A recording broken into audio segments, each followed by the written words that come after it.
Hello, friends. Today we will start a new chapter. So, in this chapter, we will study about Gasler's brothers. The name of the chapter is Quality.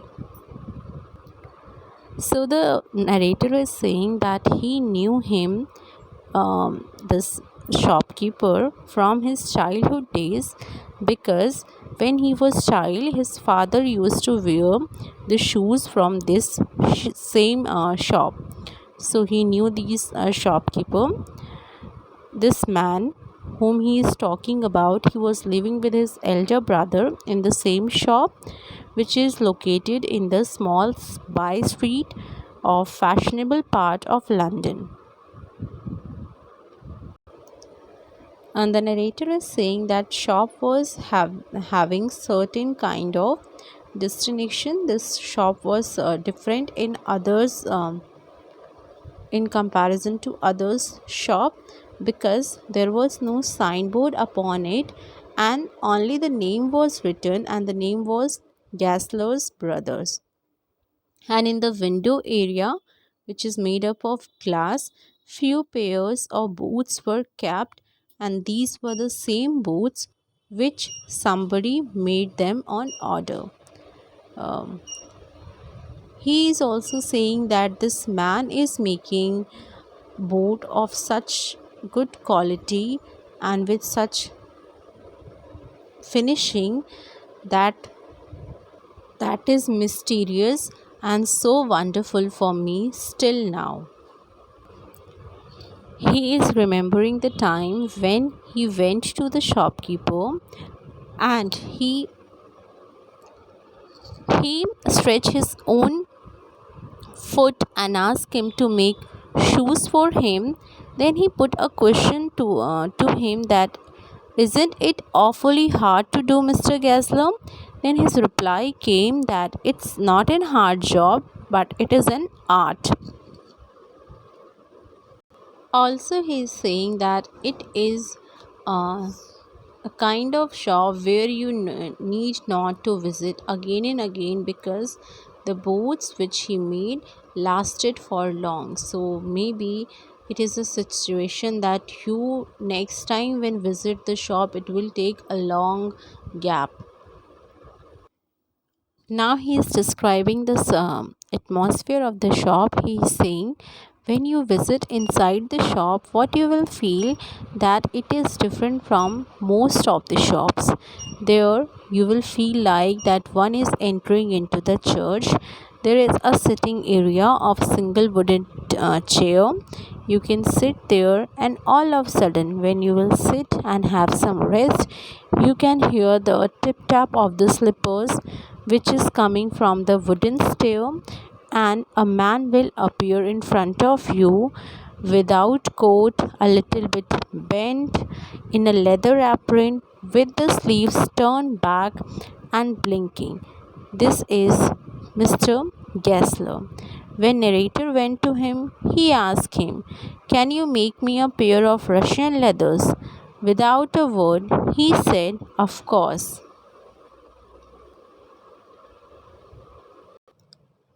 Now, when he was sitting in his shop and he was inhaling the essence of this trade, he was inhaling the essence of this business.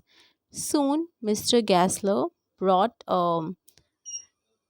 golden brown leather of Russian leather, and after seeing this piece, he said, "What a beautiful piece it is! Can you give me the shoes as soon as possible?" Then Mr. Gessler replied and said, of course, I can give you, but I have to ask for it from my brother because a narrator want them tomorrow. Then, then next morning, when he arrived at the shop, then the man was going upstairs. The narrator was about to say to him, don't know after how much long time, that the boot which you had given me yesterday, the last pair, it was creaked. Now, after speaking this, that the boots which you had given, the last pair, that was creaking.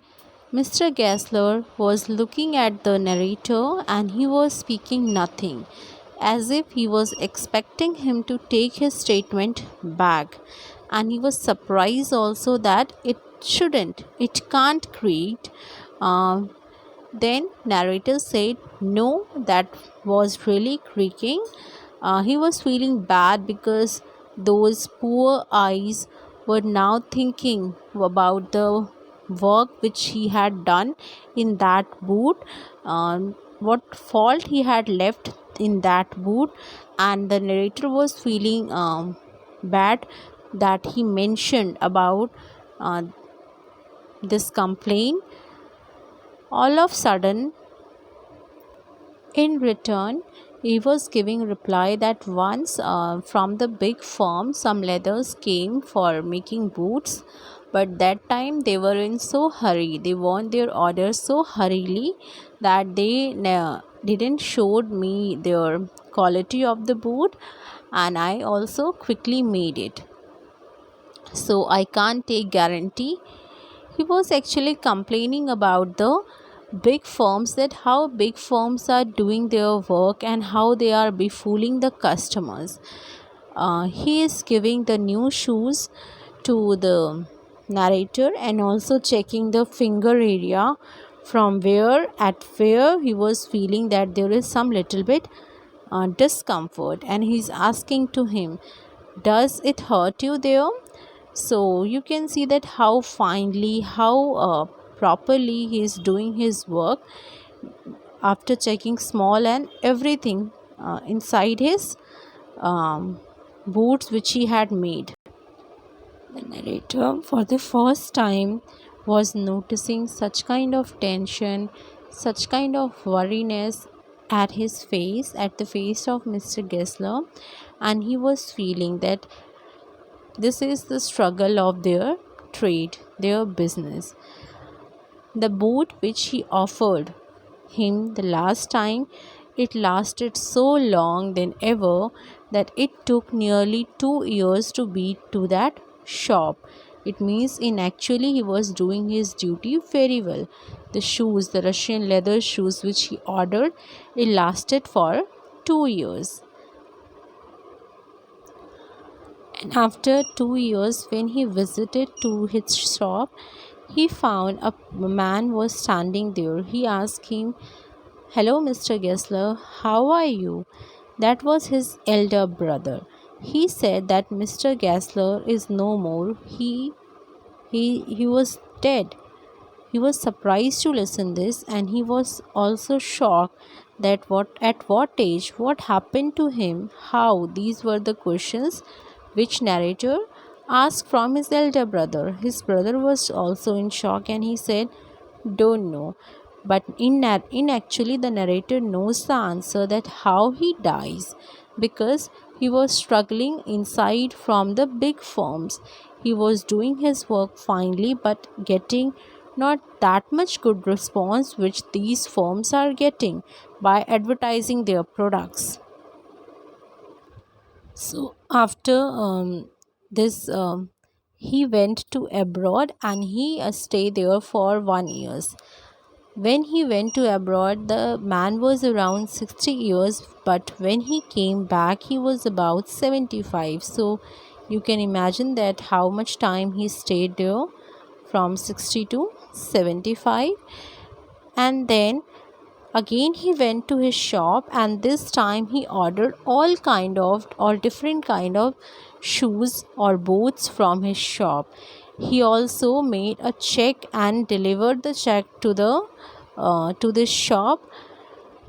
And after 2 months, when again he visited to the shop to check it out that what is the condition there, what he noticed after few weeks later, when he again passing through the street, he visited to the shop again to check it out. What he noticed, that there was an English man, a young English man.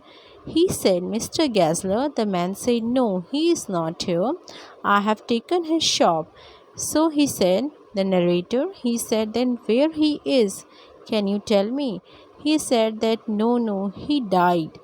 He said, how this can possible? Last Wednesday, I taken boot from them. He also dies because his younger brother also died. The Englishman was giving answer that he dies because of starvation. The doctor was saying that he was starving himself and this was the reason why he dies. He when he heard this news, he was feeling very sad from inside because he know that how finely, how judiciously he was doing his work. He was selecting the best quality of leather. He was making his good attempt to use that leather. He never do any kind of advertisement for his product, but he was doing better than those big firms. So this is how a poor person or the small scale industries or the hand workers are facing problem. Um, a competition is not there, but yeah, they are also not growing because of these big scale industries, because of their advertisement, because they are, the number of people are promoting their brand, so they are getting lot from it. But the man who is doing his work properly, judiciously, without any you can say greediness, he is getting nothing in return. How this man dies because of the slow starvation. And last, you can see that it is mentioned all went in rent and leather.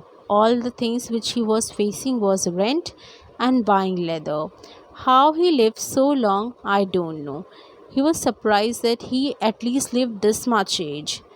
So this was the character that he made good boots, which was very famous and it lasted so long that for one person it will take more than 2 years to visit to the shop again. But there is no use of it because no advertisement was there, so he was not popular, and both the brother dies one by one. So here in this chapter we studied about the struggle of small scale industries. I hope the chapter is clear to you.